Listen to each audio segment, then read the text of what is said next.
Hey there, ever wonder where your genes actually come from? Not just from your parents, but like, how did genes even start?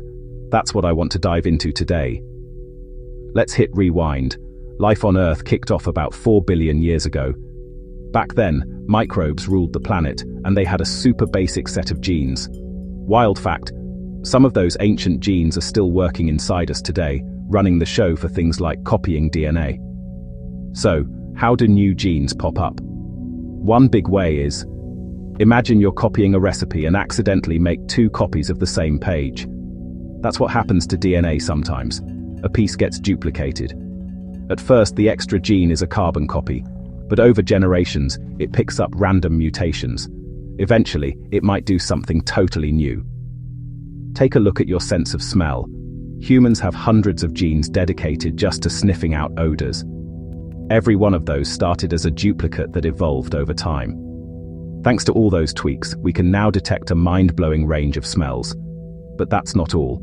Sometimes these mutations make genes act in completely new ways. Check this out. A gene in snakes originally made a bacteria-fighting protein for the pancreas. But after a duplication and a few mutations, that gene started working in the mouth and became a key ingredient in snake venom. Nature's got jokes, right? Now for the truly mind-bending part, sometimes genes pop up.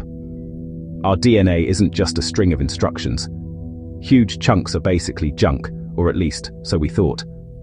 Random mutations can turn a stretch of this non-coding DNA into something the cell can actually read. Boom. A brand new gene. Most of these are useless at first, maybe even harmful. But if a mutation makes that new protein useful, evolution keeps it around and tweaks it further.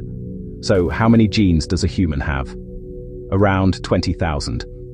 These little blueprints make everything from keratin in your hair to dopamine in your brain. And get this, some of our genes didn't even exist a few million years ago. The youngest ones showed up after humans branched off from other apes. The coolest thing, this process never stops. As long as there's life, brand new genes will keep springing into existence. Sometimes through duplication, sometimes out of nowhere.